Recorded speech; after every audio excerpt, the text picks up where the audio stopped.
Good morning, everyone. It's kinda early here, so bear with me. But, I've been meaning to do this for a while now, and finally the parts are here. So what are we doing today? Well, today, I finally get to go ahead and attach a nice big AIO to one of those. Why? Because not only have I got the AIO, I've also got this.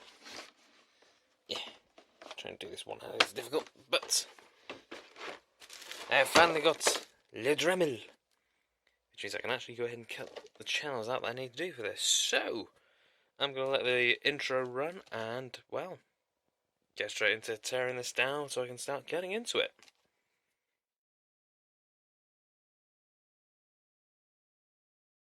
Alright then, so, here's basically what happened. Alright then, so first off, of course, we need to go ahead and strip down this PC, so that means that we're going to have to take the case off, take everything out, because obviously what I'm going to be doing is I'm going to be taking a Dremel to it. And well, a Dremel's going to cause sparks to fly out everywhere, so obviously you don't really want sparks and little shards of metal getting all up in your electronics. So first things first, strip it down, get down to everything. You've seen this process quite a few times now. Well, I think you've seen it a few times. Anyway, so camera angle's not great, but you know, what can you do? Of course, the most difficult thing is really getting both the motherboard and the power supply out, because unlike most cases, this hasn't got a standard power supply, and well, where the motherboard is, it's a bit difficult to get to. But anyway, the motherboard is finally out. Moving on over to the power supply, so we've got 2 screws in the back and 2 screws in the front that go into a bracket. We'll go ahead and take that out, put the screws back into it so that we don't lose them for later. And then we'll go ahead and take this to outside where, well, finally got the Dremel out. So here we are, putting just something to go ahead and stop any sparks and little metal shards getting over there into the disk drive. And well, I managed to break the first Dremel blade pretty damn instantly, hence the reason why that little pause there. But after getting a bit to grips with it, because I've never used one of these before, what do you know, things start to go ahead and look up. It became relatively easy, not too hard to go ahead and cut out the channels that I'd already sort of, well, I guess you could say sketched out with pencil, because graphite comes up perfectly against black, by the way. And then after go ahead and cutting out those channels, it really came down to the bit that, well, takes forever.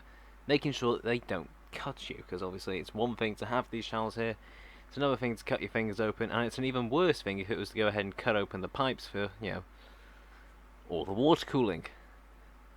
Okay, so with that out of the way, I decided to go ahead and put the case back together. I brought one of the fans out so I can use it as a reference, and trying to figure out a way how to drill through it. Well, it turns out the Dremel, whilst it came with a drill bit, it just wasn't quite enough, so grabbing a nearby drill, I got to work. Go ahead and doing the first hole with relative ease, thanks to the amount of work I'd already put into it with the Dremel. Well, it turns out trying to get it to go ahead and sit on the actual predefined little pre-drill bits that I've done there, not so easy, so as you'll probably see in a minute, I'm going to be switching back over to the, using the fan here as a bit of a bracket. Okay, so that's down. We're going to use the screws for the fan that actually go into the radiator itself, use that to hold it down, and then we'll go ahead and drill out all the holes that we need so we can go ahead and attach it to the side of the case. Using the drill first, go ahead and mark out which hole it is that it lines up roughly, and then using the Dremel to go back at it afterwards to go ahead and widen it enough for the screws to fit in.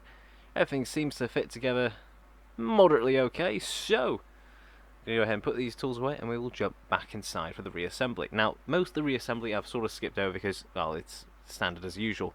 I've already gone ahead and attached the AIO to the side of the case panel to make my life a bit easier. But here we are, the more difficult bit of getting everything back together and fitting perfectly. So first we are attaching the AIO, making sure it's screwed down.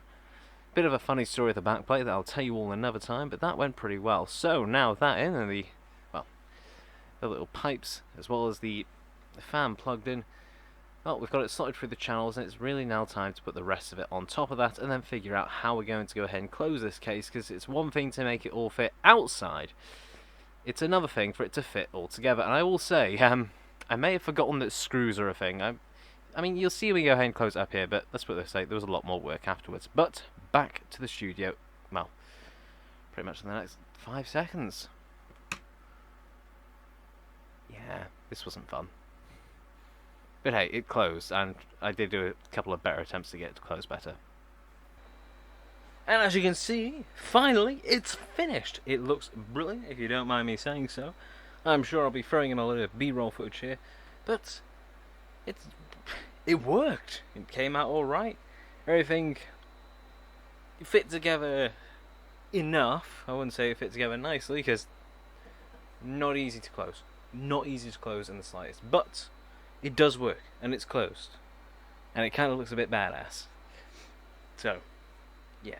But what's next for this? Well, next, I can move on to my plans.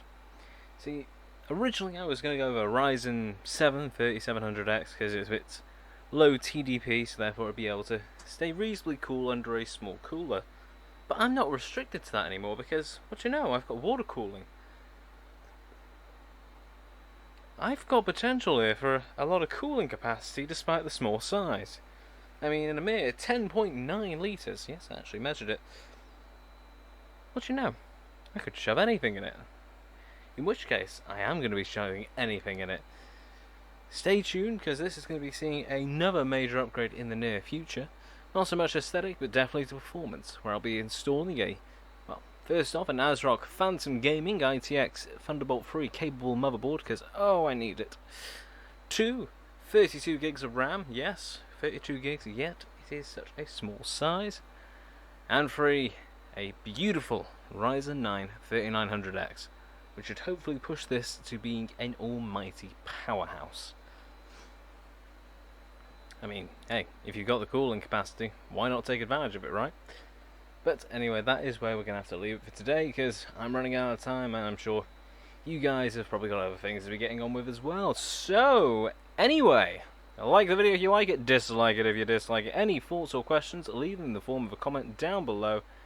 And, well, as always, this is the 117th con. Signing off. Have a brilliant day, folks. I'll catch you all in the next one.